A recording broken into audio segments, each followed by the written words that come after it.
Welcome to my YouTube channel. Tara G, samahan niyo ako sa aking mga chamba recipe at ang buhay London. Pahinga muna kami sa trabaho. Dito nga pala kami sumakay sa St. Pancras International. Eurostar ang sasakyan namin, yung fast train. First time namin palang pumunta ng Paris as a group. Eto na, malapit na kami sa station sa Paris. Pila-pila muna kami sa paglabas. Bali 3 oras nga pala ang biyahe from London hanggang dito sa station ng Paris. So nga pala kami sa Baguio mag-i-stay. At ito ang aming staycation for 3 days. Happy holiday! Hello Paris! Ito nga pala ang kauna-unahan namin travel Europe na kasama si Habi. Yung unang travel namin, kasama ko si daughter. Sa Rome naman, binisita ko ang sister ko kasi doon siya nagtatrabaho. And this is my first experience to travel by train na papunta ng Europe or Paris. Ito nga pala ang St. Pancras International London. Dito ang sakayan ng train papuntang Europe or sa Paris. Cheaper ang by train compare sa flight tickets. Yun nga lang, medyo mahaba-haba ang travel. It's around 3 hours from London to Paris. This is also our first church outing, Servants Christ Ministry. Nasa 20 plus member ang sumama sa aming first ever SCM church outing outside London, United Kingdom. Ito na, nakarating na.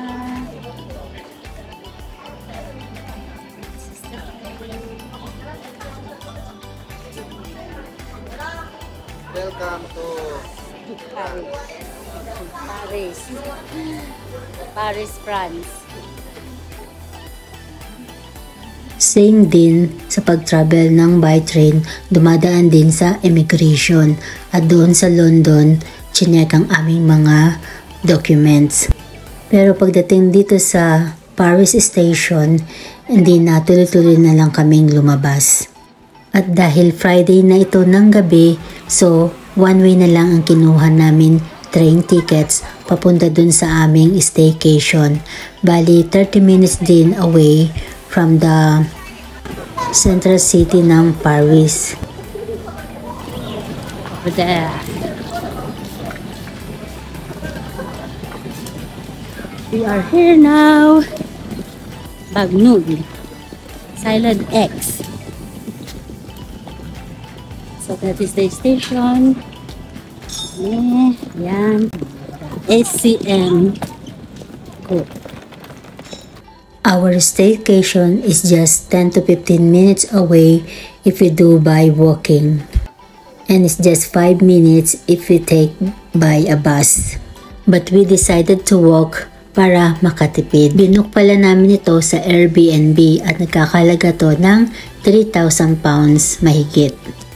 For 4 days and 3 nights. Travel tour to Paris is our 24th year's church anniversary we celebrated here. It's Friday, kaya meron kaming Bible study. As I said, we are 20 person on this tour. At hindi mawawala ang aming church activity like this Bible study, and on Sunday we got gather a Sunday service too. After our church activity, pwede na kaming magkanya-kanyang lakad. Siyempre, ang una nating pupuntahan ay ang Eiffel Tower, Paris. So today, Saturday, in-start namin ang pagkuha ng train ticket for 3 days. At habang naghihintay tayo ng train, eto picture-picture muna. Bali 3 ang ginamit kong pang-record ng video dito, kaya iba-iba ang pag-i-edit ko. So hintayin nyo lang ang bawat video na i-edit ko for our Paris tour. This is it, Eiffel Tower. Pipila kami para bibili ng ticket. Sineparate ko pala ang Eiffel Tower Tour vlog. Diyan pala kami kumain ng lunch after ng Eiffel Tower Tour namin. Halos hindi naman nagkakalayo ang presyo ng food ng London at food ng Paris. Pasensya na sa pag-pronounce ko. Louvre Museum. Mahaba din ang pila dito kasi nandyan ang Mona Lisa painting. We order pavlova on our dessert or merienda. We rest a bit in our staycation and wait for these hours na makita ang highlights sa gabi sa Eiffel Tower. So it's summer dito nung pumunta kami at talaga naman napakaraming turista.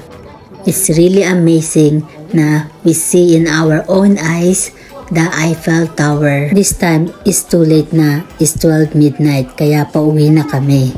Our third day and it's Sunday. So after ng church service namin, heto nagkanya-kanya na kami ng lakad at this time we will go to the Wall of Love.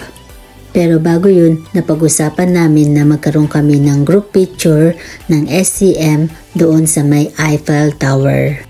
And here it is, the Wall of Love. 250 language ang nakasulat dito na ibig sabihin, I love you. At andyan ang Pilipinas, iniibig kita. Yan, kahit saan, naglalagay sila ng padlock. Love lock daw yan. Yan o. After namin dito sa The Wall of Love, pumunta naman kami doon sa may Basilica. Medyo nakakahingal lang ang pag-akyat kasi pa-mountain ang daan. Pero bago yun, magtatanghalian muna kami dito sa restaurant na to. Bali, French cuisine ang kanilang ino-offer na food dito. Akala ko sa Pilipinas lang ang kumakain ng palaka at suso. Pero yung pala ang kanilang traditional at popular na French cuisine. La Taverne de Montmartre ang name ng restaurant na ito. At ayan, nakikita nyo naman ang kanyang kalumaan. Hindi nakikita yung apoy niya. Hindi siya matigas. Malambot siya. Ito palang in-order namin na dessert, custard. Napaka-creamy ng custard na ito. So smooth and jiggly. Siyempre, hindi mawawala. Coffee is life. Another one na mataas. Bago ka makarating dun sa Basilica, madadaanan mo ito. Maraming nagpa-painting dyan. Ito na ang Basilique du Sacré-Cœur de Montmartre. Hoy, ang hirap big kasi. Napakaraming turista talaga. Ayan, umupo muna kami dyan kasi napagod na kami dahil sa pag-akyat. At makikita mo dyan sa gilid na yan, napakaraming padlock. Alam naman natin na ang Paris ay tinagurian na City of Love. Sayang wala kaming dalang padlock at sayang din hindi namin kasama dito si Habi. Bali nagpahinga siya, nag-stay siya sa staycation namin. Hindi nga pala kami pumasok sa loob ng Basilica. Medyo marami kasi ding pila. Kaya ito, nag 360 video na lang ulit ako. Hindi na kami bumalik doon sa dinaanan namin kanina. So bali sumakay kami dito pababa. May bayad din kasi yun, yung pagsakay na pababa na yun. So heto, lakad-lakad na naman uli at ito nga pumunta kami dito sa popular Photos Studio dito sa Paris. Nasa movie yata ito ng Emily in Paris. At syempre mahaba na naman ng pila kaya ito, nagkape-kape muna ulit ako. I'm not sure is this one the original, the Rogue Paris. Popular din sa Paris ang French macaroons. Sobrang tamis lang para sa akin ito, pero masarap siya. Then nagtry kami ng pistachio ice cream dito sa store na ito. It's Monday, it means ito ang last day namin dito sa Paris. Pero bago yun, may natitira pa kaming oras para makapamasyal sa Notre Dame. Papa, this train is double deck. Look, one over there and one up. Like the one you rode to Disneyland.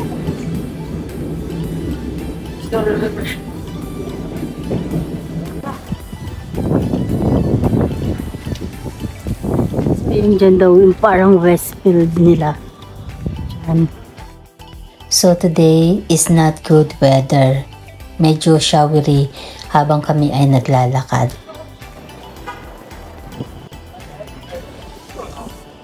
So ito yung parang Oxford Circus nila dito sa Paris. Ayan, Uniqlo, Sephora. Ayan. Tapos ano to? Diba shopping ano nila.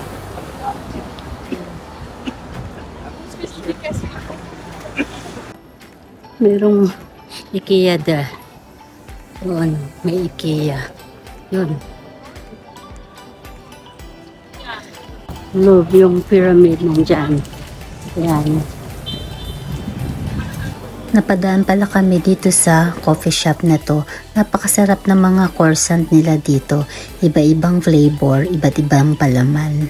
Nag-take out na lang kami dito. So habang naglalakad kami papuntang Notre Dame, kinakain na namin yung mga binili namin na croissants. Medyo pricey lang ang mga croissants dito pero sulit, as in talagang masarap siya. See, ang daming pila niyan. Akala ko museum itong napuntahan namin pero underground lang yan. Tingnan mo naman yung nakadisplay sa wall. FYI, dito pala sa Paris, nagsasara na ang door ng tren na wala pang 1 minuto. Kaya dapat mabilis ka talaga lalo na pag rush hour. Hotel de Ville ang station na binabaan namin na malapit sa Notre Dame. At ayan, may mga painting dyan sa wall na dinadaanan namin. Pero station yan, it's not museum. So bali, ang Notre Dame de Paris ay nasunog 5 years ago na. So 5 years na rin siyang nire-rebuild at nire-restore. So ang sabi matatapos nito itong taong 2024. So ayan o, ginagawa pa rin siya. Notre Dame de Paris is dedicated to Virgin Mary. Notre Dame, in English, Our Lady of Paris, is considered one of the finest example of a French Gothic architecture. Notre Dame is a medieval Catholic cathedral. By Notre Dame. Notre Dame. Yeah.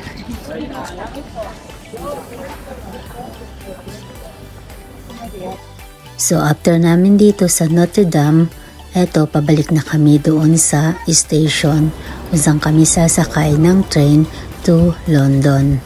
Si Habi nga pala, nag-apply siya ng Schengen visa dahil rush ang aming pag-alis kaya napamahal kami. Pero kung hindi naman, pwede kang mag-apply sa website, makakamura ka ng Schengen visa application. Kaya napamahal kami ng bayad ng Schengen visa kasi gumamit kami ng travel agency dahil ang hirap ng kumuha ng slot ng appointment. Dahil alam nyo na, August, maraming nagbabakasyon sa Paris or sa Europe.